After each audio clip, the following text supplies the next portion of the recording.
গত পর্বে আমরা শুনেছি শীতের ছুটিতে নারকান্দায় বেড়াতে আসে দিল্লির দুই বন্ধু অজয় আর ললিত। কিরে, ফাইনালি যাচ্ছিস তবে তোরা আমাকে ছাড়াই? খুব মজা হচ্ছে। সে তো হচ্ছেই ভাই, চারিদিকে বরফ। ও ভাবলেই মনটা কেমন করছে। ছাড় তো রাজ, ওর কথা ছাড়। আরে আমাদের তিন মূর্তিকে কেউ কি আলাদা করতে পারে নাকি?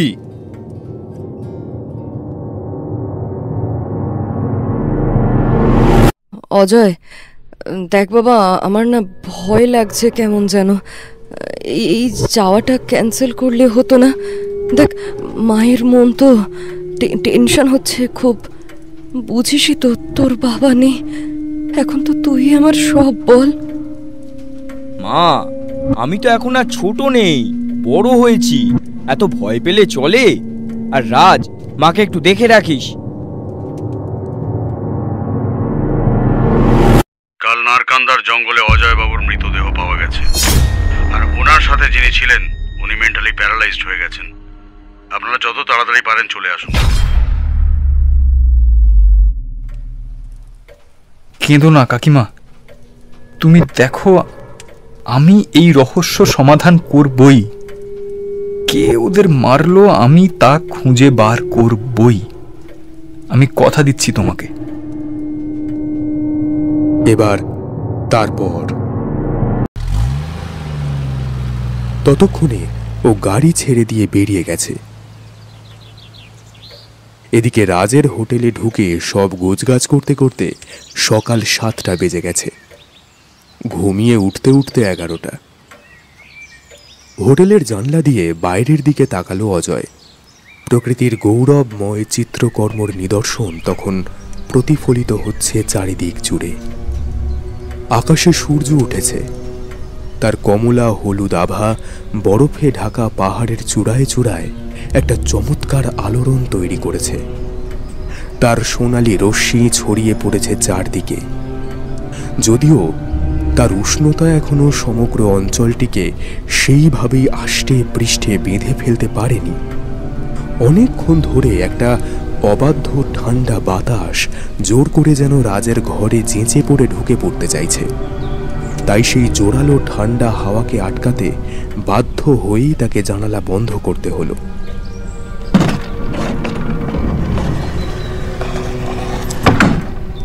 কিন্তু নিজের ঘরের জানালার কাঁচের মধ্যে দিয়ে এখনো সে বাইরের দৃশ্য দেখে যাচ্ছে। ঘরটা বেশ গরম। ঘরের সেই উষ্ণতাটা তার কাছে খুবই আরামদায়ক লাগছিল। সে প্রকৃতির এত কাছে আছে, অথচ দুঃখের বিষয় এই প্রাকৃতিক স্বর্গীয় আনন্দ তার জীবনে জমে থাকা অন্ধকারের মেঘকে যেন সরিয়ে দিতে পারছে না।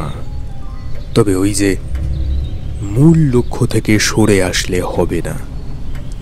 আসলে রাজ জানে যে সে নারকান্দায় একটা মিশনে এসেছে।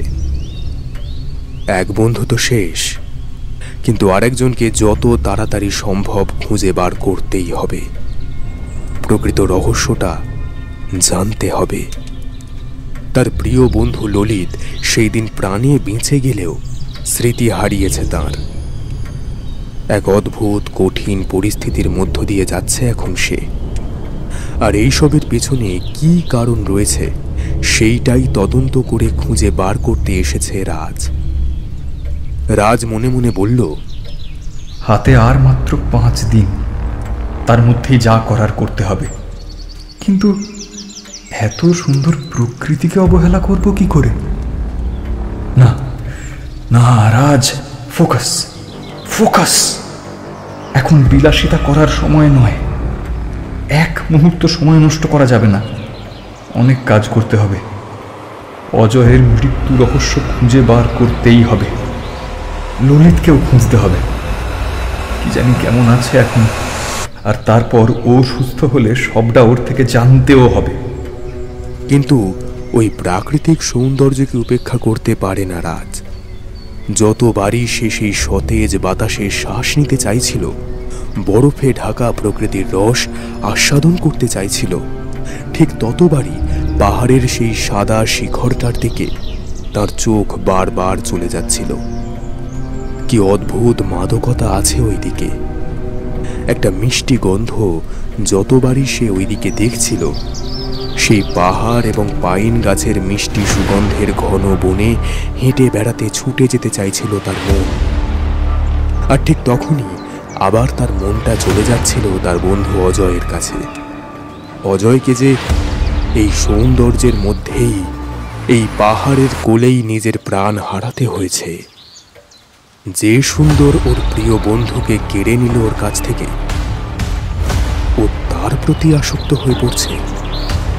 কথাটা ভেবেই ও চমকে উঠল।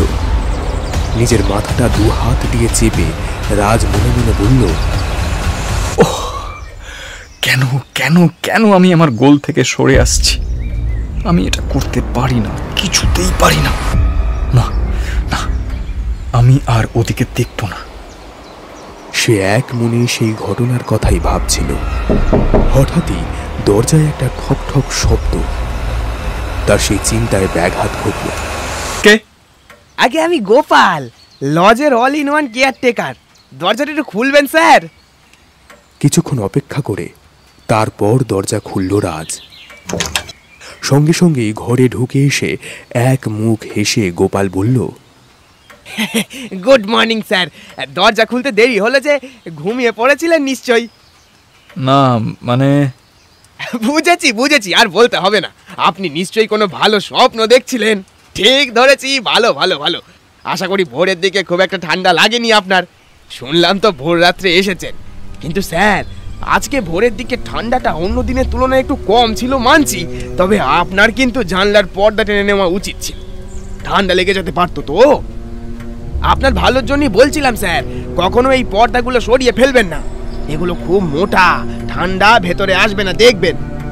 আসলে কি বলুন তো স্যার, বিশেষভাবে ঠান্ডা থেকে ঘরের ভেতরটাকে দূরে রাখার জন্যই এইগুলোকে স্পেশাল ডিজাইন করে বানানো হয়েছে। এই সব ফেসিলিটি অন্য কোনো হোটেলে পাবেন না স্যার, বুঝলেন? গোপালের এই অবিরাম কথাবার্তা আর তার প্রতি অতিরিক্ত সহানুভূতিশীল আচরণে রাজ খুবই বিরক্ত হচ্ছিল। আর একটা অদ্ভুত অস্বস্তিও কাজ করছিল তার মধ্যে। কিন্তু ইচ্ছে হলেও রাজ তাকে কিছু বলতেও পারছিল না, একটাই কারণে। কেসটা সমাধানের জন্য রাজের তার সাহায্যের প্রয়োজন ছিল। অজয় আর ললিত যে এই হোটেলেই উঠেছিল, তার এখন প্রথম লক্ষ্য গোপালের সঙ্গে ভাব জমিয়ে সত্যের কাছাকাছি পৌঁছে যাওয়া। কি ভাবছেন তো, গোপালের উপর এত কেন ভরসা করছে রাজ? একটা সামান্য কেয়ারটেকারও আর কতটা জানবে? তবে এইখানেই তো টুইস্ট। কেয়ারটেকার হলে কি হবে, গোপাল কিন্তু একা হাতে অনেক কিছুই সামলাতো। বয়স তার কত, ওই 25 বা 26 হবে। এইটুকু বয়সেই একদিকে ওয়েটারি, অন্যদিকে মালি হয়ে বাগানের পরিচর্যা, বাবুর্চির কাজ, লজের তত্ত্বাবধান করা ইত্যাদি সব ছিল তার দায়িত্ব।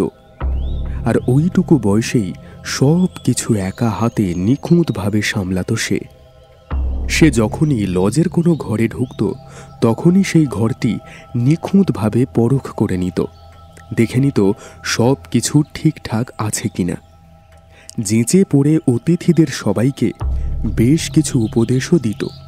তবে এইখানেই শেষ নয়। তারপরে শুরু হতো অতিথিদের সঙ্গে তার নিজের প্রিয় বিষয় সম্পর্কে অবিরাম কথাবার্তা। তার কথা একবার শুরু হলে আর যেন থামতেই চাইত না। তাই হোটেল সহ আশেপাশের এলাকার সব গোপন তথ্য ছিল ওর নখদর্পণে। সেই এলাকার বড় বড় অফিসার থেকে চুনো পুঁটি ট্যাক্সি ড্রাইভার সবার সঙ্গে সদ্ভাব ছিল তাঁর। আচ্ছা আচ্ছা, এই প্রসঙ্গে মনে পড়ল, সেই ট্যাক্সি ড্রাইভারকে মনে আছে নিশ্চয়ই, যে রাজকে নারকান্দায় হোটেলের সামনে নামিয়ে দিয়েছিল। নিশ্চয়ই এটাও মনে আছে, যাবার আগে সে গোপালের কথাই বলেছিল রাজকে। আশা করি মনে আছে। এবার সেই কথাটাই রাজেরও আবার মনে পড়ে গেল। এবার সে হাসতে হাসতে বলল, আচ্ছা বেশ, জানলা খুলবো না, তবে এত যে বড় বড় কথা বলছো, তোমার হোটেলের সার্ভিস ঠিকঠাক তো? মানে কদিনের জন্য ঘুরতে এসে কোনো ঝঞ্ঝাট পোহাতে হবে না তো? আগে না না স্যার, আরে আমি আছি যতক্ষণ ততক্ষণ নো ফিয়ার নো টেনশন, বুঝেছেন? কোনো সমস্যা হলে, যেমন ধরুন ওই জল, বাথরুম, খাওয়া দাওয়া, যে কোনো কিছুর সমস্যা হলেই ওই ফোনটা থেকে একটি বার ফোন করবেন, ব্যাস আমি এসে যাব। ওই শুধু আমাকে একটু পুষিয়ে দিলেই হবে। স্যার, কথাগুলো আবার ওই হোটেলের বোর্ডারদের জানাবেন না, কেমন? বোঝেনি তো, আর কি বলবো। তা এখানে কদিন থাকা হবে মশাই? দেখি ওই 5 দিনের মতো তো ইচ্ছা আছে। একটা কাজের জন্য এখানে এসেছি, যত তাড়াতাড়ি সেটা মিটে যাবে তত তাড়াতাড়ি মুক্তি, বুঝলে ভায়া? ও, কাজ মিটলে ঘুরতে যাবেন নিশ্চয়ই। কখন কোথায় ঘুরতে যাবেন আমায় বলবেন স্যার, আমার অনেক লোক আছে এখানে, পুরো ট্যুর গাইড দিয়ে গাড়ি ঠিক করে সব জায়গা ঘুরিয়ে দেবো স্যার, পুরো ভিআইপির মতো করে, একদম চাপ নেবেন না, কেমন? বাহ, খুব কাজের ছেলে দেখছি তুমি। ভালো ভালো। না, ঘোরার ইচ্ছা তো আছে। তোমাদের লোকাল লোকেদের সাথে আলাপ জমাতাম। শুনেছি পাহাড়ি লোকজন খুব সহজ সরল মাটির মানুষ হয়, একটু বোকাশোকাও হয়। কি ঠিক বললাম তো? দেখুন, পাহাড়ের লোকেরা সহজ সরল হতে পারে, কিন্তু তারা বোকা নয়। যে কেউ তাদের ঠকিয়ে চলে যাবে এটা কিন্তু একেবারেই সম্ভব নয় স্যার, বুঝলেন? গর্ব করে বলছি না, তবে আমি দিল্লি, বোম্বে, লখনৌ এবং এলাহাবাদের মতো বড় শহরগুলো ঘুরে দেখেছি স্যার। এমনি এমনি না, সেখান থেকে প্রচুর টাকাও কামিয়েছি, হ্যাঁ, এই পাহাড়ি হয়েই। আর আমাকে টপকে আমার ওপর দিয়ে এমন স্মার্টনেস দেখানোর সাহস কারোর ছিল না, আর সেটা আজও নেই স্যার। কারণটা আপনাকে আস্তে আস্তে বলছি, শুনুন। আসলে এই এলাকার সমস্ত গুন্ডা তো আমার বন্ধু, তাই আমার সাথে সহজে কেউ লাগতে আসে না স্যার। হোটেলে তো কত লোক আসে স্যার, কেউ আমার ওপরে কথা বলার সাহসই পায় না। হ্যাঁ, আমার পিছনে লাগলেও না আমি বাপের কুপুত্তুর। বলতেই হেসে ওঠে গোপাল। কথাটা শুনে একটু খটকা লাগতেই চমকে গিয়ে তার দিকে একবার চেয়ে দেখে রাজ। কথাটা কেমন যেন হুমকির মতো লাগছিল তার কাছে। তবে ব্যাপারটা বুঝতে না দেওয়ার জন্য জোরে জোরে হাসতে লাগলো রাজ। আবার জিজ্ঞাসা করলো, কি বলছো মশাই? না, তবে তো তোমায় সমঝে চলতে হবে, হ্যাঁ? নাহলে কোথায় কখন পিছনে গুন্ডা লাগিয়ে দেবে। ঘুরতে এসে শেষে বেঘরে প্রাণটা দিতে হবে নাকি, হ্যাঁ? তবে আর বলছি কি স্যার, শুনুন। এই তো গত বছর যখন আমি বোম্বে গিয়েছিলাম, সেখানে আমি অভিনেত্রী শিল্পা শেট্টিকে দেখেছিলাম। ওই যে লম্বা করে আছে না, ওই সিনেমা করে হিরোইনটা, আমার সাথে ওর পার্সোনাল লোকজনের স্পেশাল সম্পর্ক কি না, বলতেই সব সেটিং করে দিল স্যার। যে কেউ পারবে, হ্যাঁ পারবে। এই সত্যি? তারপর কি হলো বলো বলো, খুব এক্সাইটিং লাগছে। বলো না, সামনে থেকে কেমন দেখতে লাগে ওনাকে? ওরকম গর্জিয়াস লাগে? বাহ বাহ, অত বড় নায়িকাকে তুমি সামনে থেকে দেখেছো, তুমি তো গুরু। এই বলো না, সত্যি কি উনি অমন সুন্দরী? না না না না, দেখেননি মুখে ওইসব ওই ক্রিম ট্রিম লাগিয়ে অমন সেজে থাকে। আসলে ওই সব কটা অভিনেত্রীকে এমনিতেই মেকআপ ছাড়া দেখতে পুরো বাঁদরিদের মতো স্যার, তবে শরীরটা পুরো মাখন ভাই। আহ, তার উপর যা সব ছোট ছোট পোশাক পরে না। কথাটা শেষ না করেই সে জোরে শীষ দিল। আচ্ছা স্যার, কেন ওই রকম পোশাক পরে বলুন তো? কেন আবার? লোকের দৃষ্টি আকর্ষণের জন্য। তবেই তো লোক ওদের দেখবে। রূপের তো অমন ছিরি। রাজই বাক্যটি শেষ করে। সে বুঝতে পারছিল না গোপাল ঢপ দিচ্ছে নাকি সত্যিই সে অভিনেত্রীকে দেখেছে, তাই মাঝে মাঝে তাকে একটু বাজিয়ে দেখে নিচ্ছিল। আসলে বোধহয় দুজনেই দুজনকে পরখ করে দেখতে চাইছিল। গোপাল বলল, আসলে আমরা পাহাড়ি তো স্যার, সবাই বলে আমাদের সৌন্দর্য নাকি অতুলনীয়। আর আমরা যদি বোম্বের লোকের মতো দামি পোশাক পরি না, তবে দেখবেন আমাদের পুরো দেবদূতের মতো দেখাবে। এই অভিনেত্রীরা আমাদের মেয়েদের কাছে পুরো নস্যি। হ্যাঁ, অ্যাবসলিউটলি। তোমাদের প্রাকৃতিক সৌন্দর্য, নমনীয়তা, গোলাপি রঙের গাল, হাতির দাঁতের মতো ধবধবে সাদা রঙের ত্বক, সত্যি নিশ্চিতভাবে সুন্দর। কত কাব্য লেখা হয়েছে তোমাদের এই রূপ নিয়ে, সে খবর রাখো? তোমাদের মেয়েরাও তো অপরূপা সুন্দরী, প্রচুর চাহিদা তাদের রূপের। স্যার, তা বটে। তবে কি জানেন স্যার, একটা কথা আপনাকে নিশ্চিতভাবে বলতে পারি, আমাদের মেয়েরা না জানে যে কিভাবে নিজেদের যত্ন নিতে হয়, কার কাছে কখন নিজেকে উৎসর্গ করতে হয় তারা সব জানে। তারা খুবই স্মার্ট স্যার, তাই আপনি তাদের সাথে গেম খেলতে পারবেন না, আর সেই চেষ্টাও করবেন না যেন। শান্ত গলার স্বরটা হঠাৎই যেন হুমকির মতো লাগছিল। তার চোখ মুখটা একটু কঠিন হয়ে গিয়েছিল। রাজের চোখ সেটা এড়ালো না। তবে ছেলেটিকে কিছু বুঝতে দিল না সে। জোর গলায় হাসতে হাসতে সঙ্গে সঙ্গে উত্তর দিল, না না না না, তারা অবশ্যই স্মার্ট। তবে কি জানো, যা দিনকাল পড়েছে, এখন শুধু পাহাড়ি মেয়ে কেন, আজকাল তুমি আর কারোর সাথেই গেম খেলতে পারবেই না। তাদেরকে ফ্রড করতে পারবে না। কিন্তু তুমি একদম চিন্তা করো না, নিশ্চিন্তে থাকো। এমনিতেও তোমার পাহাড়ি মেয়েদের সাথে মেশার কোনো ইচ্ছে আমার নেই, বুঝলে? যাই হোক, সেসব বাদ দাও। এখন বলো তো, জল খাবারের জন্য কি বানিয়েছো? খুব খিদে পেয়ে গেছে। আজ তো স্যার স্যান্ডউইচ, ডিম সেদ্ধ আর জুস রয়েছে স্যার। আপনি তো ব্রেকফাস্টে ভারী খাবার খাবেন না বলেই দিয়েছিলেন, তাই চলবে তো? চলবে মানে? দৌড়বে? এক কাজ করো, তুমি নিচে টেবিলে খাবারটা সার্ভ করো, আমি স্নানটা সেরে নিয়ে কয়েক মিনিটের মধ্যেই আসছি। ওকে? বাবা, এ তো এলাহি আয়োজন! এত সুন্দর করে খেতে দিয়েছো, পুরো বাড়ির ডাইনিং টেবিল মনে হচ্ছে। খেয়ে দেখুন স্যার, ওই স্যুপটা আপনার জন্য স্পেশালি রান্না করিয়েছি স্যার। টেস্ট হেভি, এখানকার স্পেশাল ডিশ এটা স্যার। এই চত্বরে এত হোটেল আছে, কেউ এমন বানাতে পারবে না। হ্যাঁ, এটা ওই কি বলে না, ওই আমাদের ট্র্যাডিশন আর কি। স্যুপ? কই, তখন মেনু বলার সময় তো বলনি এর কথা। হ্যাঁ, ভাবলাম আপনি অতিথি, তার উপর এত অমায়িক মানুষ, কদিনই বার এখানে আছেন বলুন স্যার, যদি আর দেখা না হয় তাই প্রাণ ভরে খাইয়ে দিই। বাবা, অচেনা লোকের এত খাতির করছো, দেখেও ভালো লাগলো। সচরাচর তো আজকালকার দিনে এমনটা দেখা যায় না। তা খেয়েই দেখি কেমন হয়েছে নাকি। তারপর স্যুপটা মুখে দেয় রাজ। সঙ্গে সঙ্গেই ওর মুখে একটা পরিতৃপ্তির হাসি চলে আসে।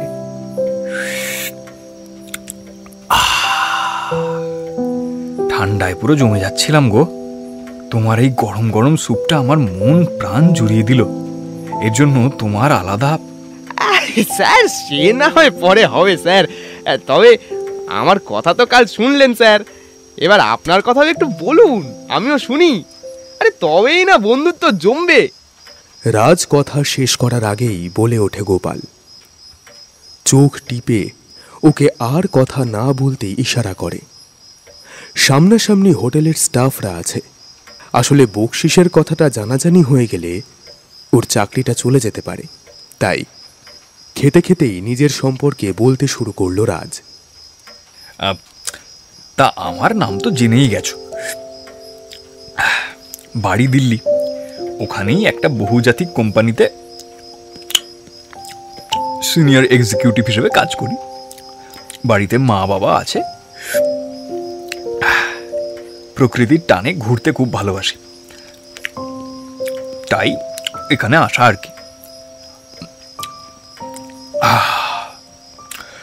এই, আমার খাওয়া শেষ হলো, আমি ওপরে গেলাম, বুঝলে? খুব ভালো খেলাম গো, থ্যাংক ইউ অল। এই শোনো না, আমি কাল একটু চারদিকটা ঘুরে দেখব। সকালে একটু তাড়াতাড়ি ব্রেকফাস্টটা পাওয়া গেলে ভালো হয়, প্লিজ। গোপাল হালকা হেসে বলে, no problem sir, no problem. তবে জায়গাটা তো খুব একটা ভালো নয় না, ওই তেনাদের নজর চারদিকে ঘুরছে স্যার, কখন কি হয়ে যায় সব জায়গায় যেতে নেই কিনা। আপনার তো অচেনা জায়গাটা, বলছি একটা কি লোক পাঠিয়ে দেব? আপনার সাথে সাথেই নয় থাকবে? না থাক, মানে আমি একাই যাব, কাউকে লাগবে না, আর আমার কিছু হবে না, বুঝেছো? তুমি চিন্তা করো না, তোমার ওই স্যুপের টানে আমি আবার ফিরে আসবো, বুঝলে? কথাটা শেষ করে হাসতে হাসতে সিঁড়ি দিয়ে উঠে নিজের ঘরে চলে গেল রাজ। আলোটা নিভিয়ে চোখ বন্ধ করে পরের দিনের প্ল্যানটা মনে মনে সাজিয়ে নিয়ে তারপর ঘুমিয়ে পড়ল। পরদিন সকালে ব্রেকফাস্ট করে সিমলার বাসে উঠল রাজ। তবে সবার অলক্ষ্যে নিজের লাগেজ নিয়ে বেরিয়েছিল সে, কাউকে বলেনি। সে যে আর সেখানে ফিরবে না সেটা সে একাই জানত। যদিও সিমলার এই জায়গা আগে কোনো দিন আসেনি সে। এই জায়গা কেন, এই ঘটনার আগে ও গোটা সিমলায় কোথাওই আসেনি। তাই রহস্যের সাথে সাথে প্রকৃতির রহস্যকেও প্রাণ ভরে যাচাই করছিল সে। পারওয়ানুতে হিমাচলে প্রবেশ করে সে সতেজতা অনুভব করবার চেষ্টা করছিল। তারপর বাস এসে পৌঁছল সিমলায় বিজয় সুড়ঙ্গের কাছে। আর এইখানেই ঘটল একটা বিরাট অঘটন। যখন তিনি সিমলায় বিজয় সুড়ঙ্গের কাছে বাস থেকে নামলেন, তখন থেকে 8 থেকে 10 জন কাশ্মীরি খানের একটি দল ঘিরে ধরেছিল চারদিক থেকে। তাকে ধরে বিভিন্ন দিক থেকে ধাক্কা দিচ্ছিল। তাকে গুম করার জন্য উল্টো পথে জোর করে নিয়ে যাওয়া হচ্ছিল। এই এই কারা তোমরা? আরে আরে আমার চোখটা বাঁধছো কেন? খুলে দাও বলছি। কে পাঠিয়েছে তোমাদের? কি চাই? এইভাবে আমাকে আটকানো যাবে না। কিডন্যাপারদের মধ্যে একজন বলল, একদম চুপ, নইলে এখানেই শেষ করে দেবো। সাথে যা আছে সব দিয়ে দে, দিয়ে দে বলছি। আচ্ছা আচ্ছা, আমার কাছে কিচ্ছু নেই। আমি এমনি জায়গাটা ঘুরে দেখছিলাম, এখানে টুরিস্ট আমি। প্লিজ প্লিজ ছেড়ে দাও আমায়। ছেড়ে দেবে? এই এর ব্যাগটা খুলতো। এই না না না না না না, আমার ব্যাগটা কেউ খুলো না, আমি কিন্তু চিৎকার করব। Police police!